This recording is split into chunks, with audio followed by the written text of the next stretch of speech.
In Russia, miracle workers, sorcerers, fortune tellers, medicine men, and healers have always played an important role. They have been called upon to solve problems of all kinds, from incurable illnesses to unrequited love. In this video, I will tell you how the market of witchcraft services in Russia is organized. After viewing the video, do not be lazy to write a comment on the subject of the video. What do you think about all this? If the video gets a lot of likes, I will shoot a sequel. So, let's begin. Before the emergence of zemstvo medicine in the 19th century, witchcraft and herbal medicine was the only source of medical care for the peasants. In the USSR, healing was considered a crime. The practice of healing as a profession by a person without proper medical education was punishable by correctional labor for up to 2 years, or a fine of up to 3 times the minimum monthly wage, or entailed the use of measures of social influence. However, the practice of healing, including shamanism, incantation, and witchcraft, has developed over the centuries as a kind of subcultural magico-medical activity. In-depth study of this field became possible in the post-Soviet era, and in the 1990s, alternative medicine was legalized in Russia. Healers and psychics now have a legal status, which was defined in the Fundamentals of Legislation of the Russian Federation on Health Protection of Citizens from July 22, 1993, Article 57, Right to practice folk medicine, healing. Traditional medicine is the methods of recovery, prevention, diagnosis and treatment, based on the experience of many generations of people, established in folk traditions and not registered in the order established by the legislation of the Russian Federation. The right to engage in folk medicine shall be vested in the citizens of the Russian Federation who have received a diploma of healer, issued by the Ministries of Health of the republics within the Russian Federation, the healthcare authorities.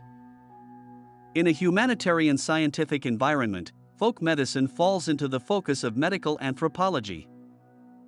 Healing applies knowledge, skills, and practices based on culturally specific beliefs and experiences, mythological and symbolic representations, to prevent and maintain health, diagnose and treat illnesses. It refers to alternative or complementary medicine. Anthropologists see healing as part of the cultural heritage of different peoples, but today it is not so much a cultural or ethnic phenomenon as a full-fledged sector of the economy. Wonderful weather, but no running water, and Tolia Kashpirovsky replaces the doctors. Nowadays, healing is a common phenomenon in the media space. Popular mystical shows make viewers believe in miracles. After the launch of the Battle of the Psychics, magicians and healers again took over, as in the 1990s, TV, radio, and now YouTube as well. The television channel Pyatnitsa aired a show called Supernatural, in which the hosts travel to Russian cities and test the supernatural abilities of local healers. After the Battle of the Psychics, the show Psychics and Detectives became extremely popular. For many years on Radio Dacha in the program Mysteries of Destiny, listeners are given psychotherapeutic advice, folk recipes, and predictions. Healers have become stars and popular bloggers, and they organize tours. The penetration of healing into the mass media takes place in the late 1980s and early 1990s. A culture of healers, psychics, and the media spread knowledge about naturopathy, yoga, Eastern philosophy, Tibetan medicine, and esoteric practices. Healing suddenly became part of TV shows. At the end of the 1980s, entire families gathered around television screens to watch health sessions of the psychotherapist Anatoly Kashpirovsky.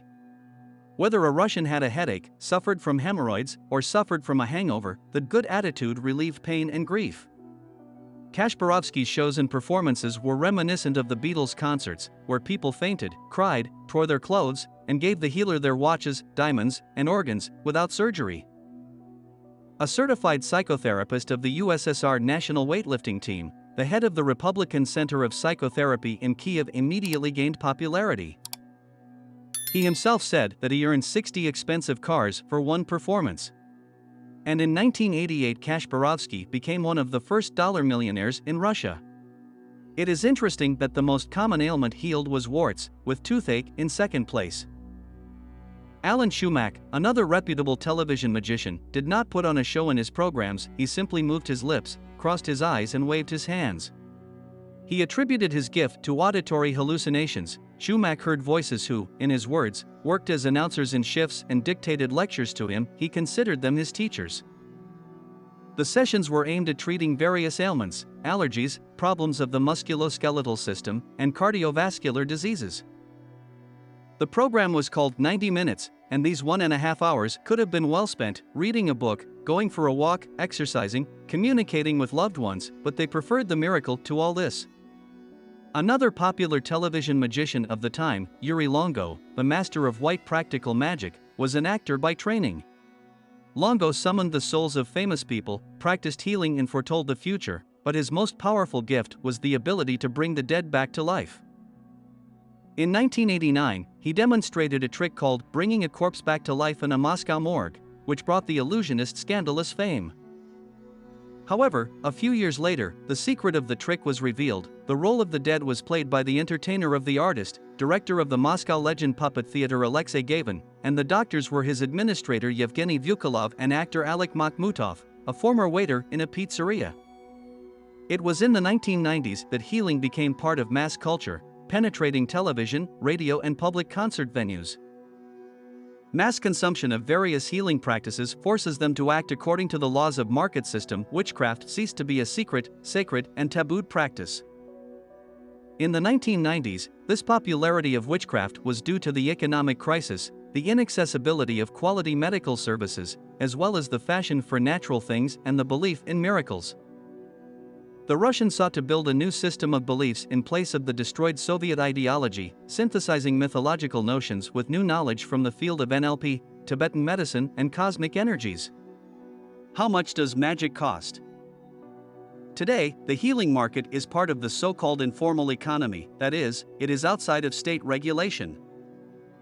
In 2017, the Komovniki Foundation completed its work on the project The Economy of Informal Healthcare in Modern Russia, which was aimed at identifying and describing in detail those institutions and practices of health maintenance that functionally replace or supplement the system of medical care in modern Russia.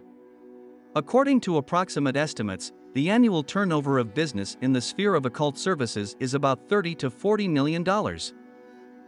Since the 1990s, the healer market meets all the needs of consumers, and it is not mainly physical illnesses, but psychological or social problems, relationships in the family, love life, career development.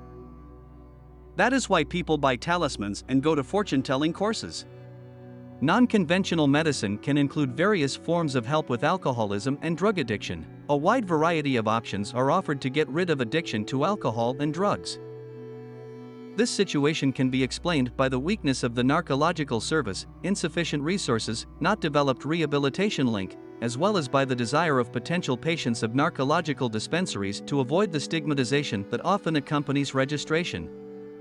Having become a special sector of the market, healing, despite the extravagance of treatment methods, attracts clients through informal ways of communication. Relationships are built on trust. Wizards and healers are turned to as last hope when official medicine is powerless. In addition, the practice of folk psychological help is widespread. Healers offer to fulfill a desire to marry, promise success and wealth, can change fate, solve the problem of marital infidelity, and these are not cheap services. In centers, salons and schools of magic, a session of magic which lasts several minutes costs from 1,000 rubles. For work with bioenergetics, they ask from 1,000 to 3 per visit, but individual support for a specific person ranges from several $1,000s a year to tens of thousands. Fortune tellers, astrologers, witches who remove spoilages and crowns of celibacy, who clean the energy field, charge from $50 to $150 for their services. The price depends a lot on how famous and popular the sorcerer is, what kind of website he has, his Instagram profile, how many subscribers he has, and whether he has videos on YouTube. Subscribe to the channel and share this video with your friends. Give it a thumbs up.